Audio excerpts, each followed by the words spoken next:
What happens when a laid-back soul singer gets pushed to his absolute breaking point on live television? You're about to find out, because Teddy Swims just had one of the most explosive moments in talk show history, and it all went down on the Kelly Clarkson show. Before we get into what really happened, make sure to hit that subscribe button and drop a comment below telling me what you think about this whole situation, because trust me, you're going to have opinions.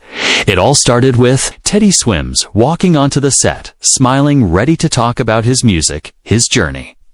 The usual stuff that happens on these shows. Kelly greeted him with her signature warmth, and everything seemed perfectly normal. They started chatting about his latest album, the tour, and how his life has changed since his music blew up. Teddy was being his authentic self, cracking jokes, talking about his struggles before fame, and opening up in a way that made it feel like a genuine conversation between two people. Then Kelly shifted gears. She brought up his past, specifically some videos from years ago before he became famous.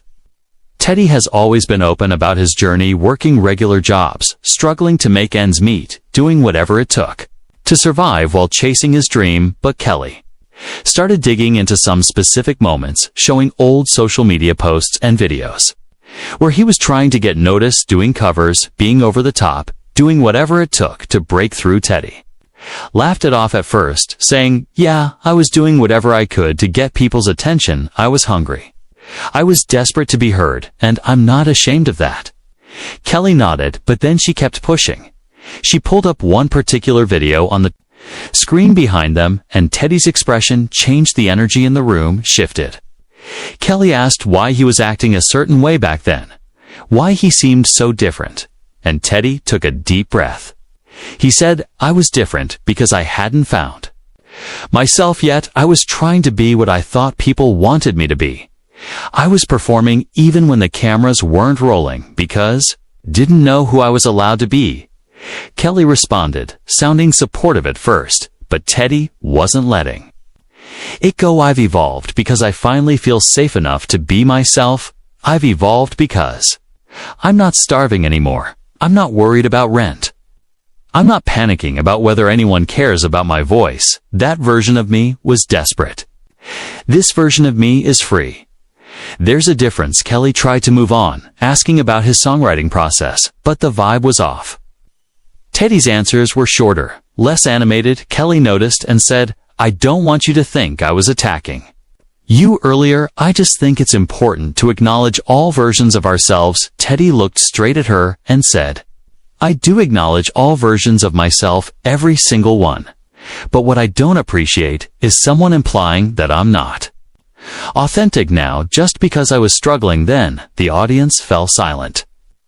Kelly tried to explain herself, saying that wasn't her intention, that she just wanted an honest conversation. Teddy cut her off. "An honest conversation?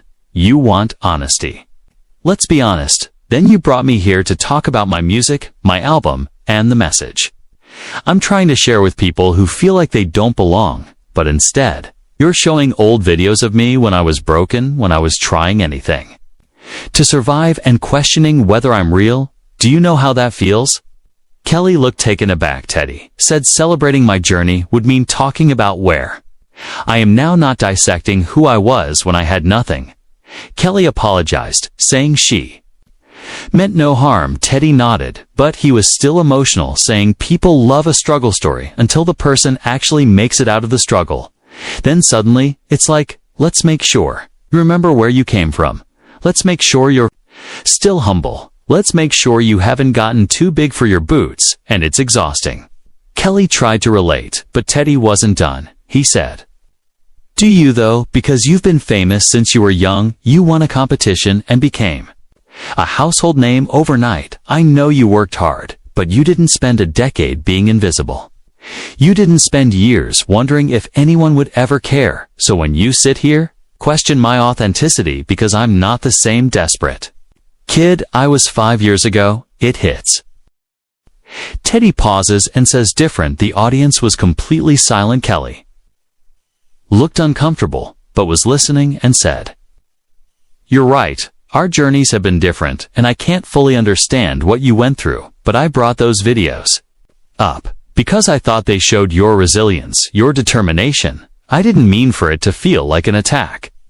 Teddy leaned back, running a hand over his face, and said, I hear you, but impact matters more than intention. You might have meant it one way, but the way it landed was completely different.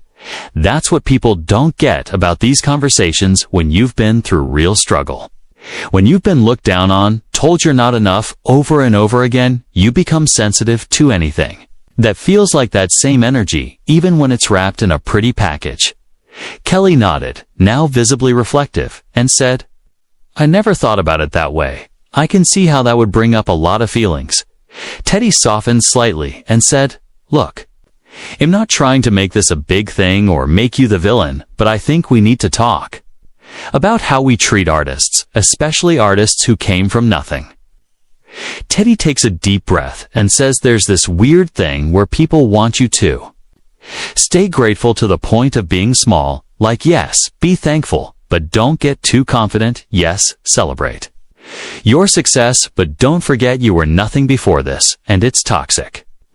Kelly asks him to explain more about what he means, and Teddy says, people love an underdog until the underdog actually wins. Then it's like, well, let's make sure they don't get too comfortable. Let's remind them they could lose it all.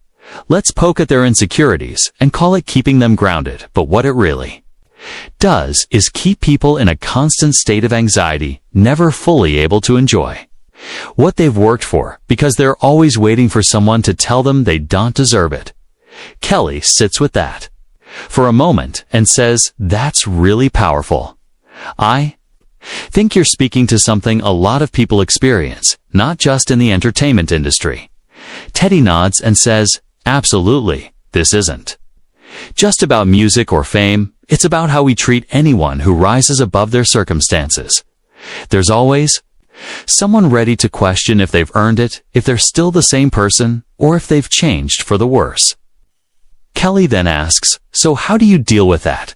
How do you stay true to yourself when there's so much pressure and so many voices telling you who you should be? Teddy pauses and says, honestly, it's a daily practice. Some days I'm better at it than others. But what helps is remembering why I started making music in the first place. It wasn't for fame. It wasn't for validation. It was because singing was the only time I felt like I could breathe. The only time I felt like myself. So when things get overwhelming, when people start projecting their stuff onto me, I go back to that feeling. I remind myself that the music is mine.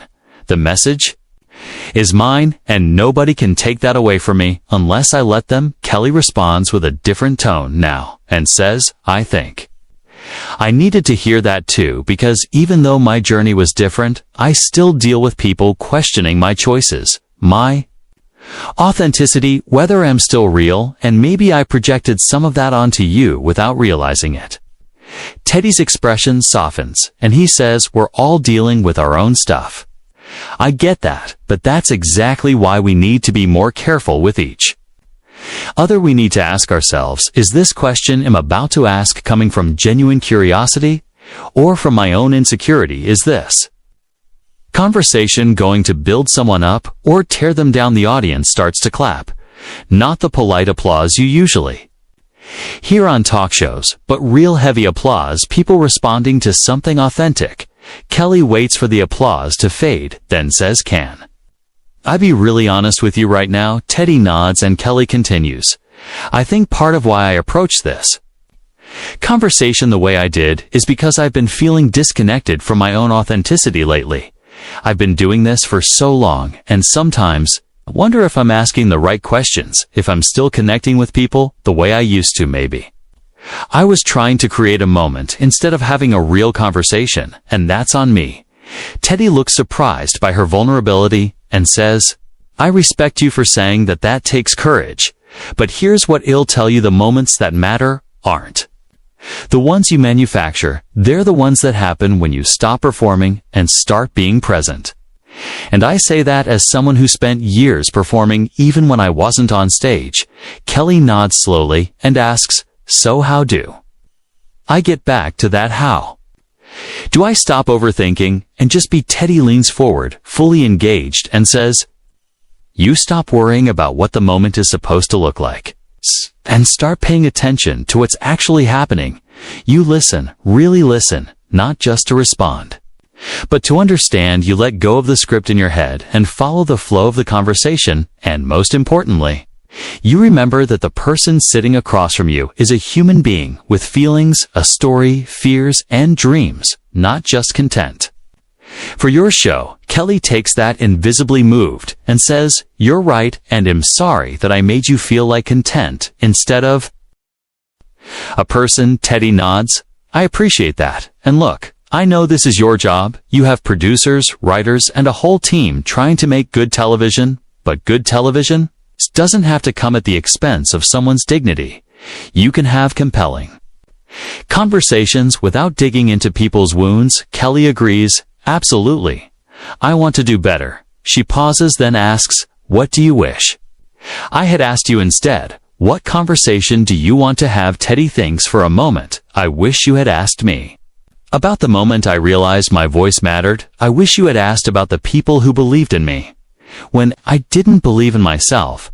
I wish you had asked what I want people to feel when they hear my music. Those are the conversations that matter to me, not whether I was cringy in some old video." Kelly smiles genuinely this time. "Okay. So tell me, what do you want people to feel when they hear your music?" Teddy's whole demeanor changes. His eyes light up. "I want them to feel seen. I want them to feel like someone out there understands their pain, their joy, their confusion, all of it. I want them to know it's okay to be messy. It's okay not to have it all figured out. I want my music to be a safe space where people can be exactly who they are without judgment." Kelly's voice carries real emotion now. "That's beautiful, and I think that's why people connect with you so deeply, because they can feel that intention in every note you sing." Teddy smiles. "That means a lot coming from you and I. No, we got off to a rocky start today, but I think this is the conversation we needed to have, not just for us, but for everyone watching. Who's ever felt like they had to defend their growth, their changes, their journey?" Kelly nods. "I think you're absolutely right, and I'm grateful that you called me out. Growth only happens when we're willing to be uncomfortable." Teddy nods back. "Exactly, and that goes both ways. I had to check myself too, because I came in defensive, ready to protect myself. That's not the energy I want to carry. I want to be open. I want to be generous, even when conversations get difficult." Kelly then asks, "Do you think there's ever a time when it's okay to look back at who we used to be? Or should we always just focus on moving forward?" Teddy considers this carefully. "I think looking back is necessary, but it has to be done with compassion. When I look at old videos of myself, I don't see someone to be embarrassed by. I see someone who was doing his best with what he had. I see someone who was brave." Teddy says, "That version of me deserves respect, not ridicule." Kelly replies, "That's such a healthy way to view it. I think a lot of us, myself included, look back and cringe at our old selves." Teddy responds, "And that's the problem. We've been conditioned to cringe at growth. We've been taught that who we were before is something to be ashamed of instead of something to be honored as part of our story. Every version of us got us to where we are now. Every mistake, every awkward moment, every failed attempt, it all mattered." The audience is completely locked in now. You can feel that this has transcended typical talk show conversation. Kelly says, "I needed this conversation today. I think a lot of people needed this conversation." Teddy smiles and says, "Good, because this is what I mean when I say I want my music and my presence to create space for real talk. We spend so much time being polite and surface level, and meanwhile, we're all struggling with the same things, feeling alone in our experiences when we're really not alone at all." Kelly then brings up something that seems to be weighing on her. She asks, "Can I ask you something that might be uncomfortable?" Teddy smiles. "After everything we just went through, I think we can handle uncomfortable." Kelly laughs, and the tension that was there at the beginning has completely dissolved. She says, "Do you ever worry that by being so open, by being so vulnerable, You're giving people ammunition to hurt you. Teddy doesn't hesitate. Every single day, he says, but I'd rather be hurt for being honest than praised for being fake. Because here's what I've learned: when you hide parts of yourself to protect yourself, you're not really protecting yourself. You're just building a prison. You're creating a version of yourself that's safe for other people, but slowly killing the real you. I did that for so long that when I finally started being authentic, it felt like I could breathe for the first time in my life. So yeah, it's scary. Yeah, people will use my vulnerability against me, but the alternative is suffocating, and I can't go back to that. Kelly wipes her eyes, clearly moved. She says, I think that's one of the most powerful things I've heard anyone say on this show, and I'm so sorry that my questions at the beginning of this interview made you feel like you had to defend that vulnerability. Teddy replies, you don't have to keep apologizing. We talked through it, we got to the other side of it, that's what matters. But I do hope that moving forward, you'll think about the impact your questions have, not just on me, but on every guest who sits in this chair. Kelly nods emphatically. I absolutely will, she says, and I want to thank you. Teddy thanked Kelly for not just shutting down or walking off because he felt she had every right to, but instead, she stayed and pushed through the discomfort and gave everyone something real to think about. And Teddy said he stayed because he believes in the power of difficult conversations. And he stayed because people are tired of surface-level interactions. And he stayed because maybe someone watching needed to see that it is okay to speak up when something feels wrong, even if it makes things awkward. And when Kelly asked what he wanted his legacy to be, not as an artist, but as a person, he paused and said he wanted people to remember him as someone who made them feel less alone, someone who showed up as himself, fully and completely, even when it was terrifying, someone who saw every broken and beautiful part of people and loved them anyway. And he said he hopes his legacy is not about records or awards, but about how he made people feel. And Kelly smiled and told him he was already doing that, and that this conversation showed it even more. And for the first time, Teddy gave a real, unguarded smile and said that, at the end of the day, everyone just wants to matter, and to know their existence made a difference. Even if for one person. And they both stood up and shared a genuine hug, and Kelly told the audience to sit with what happened, because this is what honesty looks like when we stop pretending and face the tension. And she thanked Teddy for his courage. And Teddy thanked the audience for witnessing the moment, saying he hoped it gave them permission to have their own hard conversations and speak their truth, even if their voice shakes.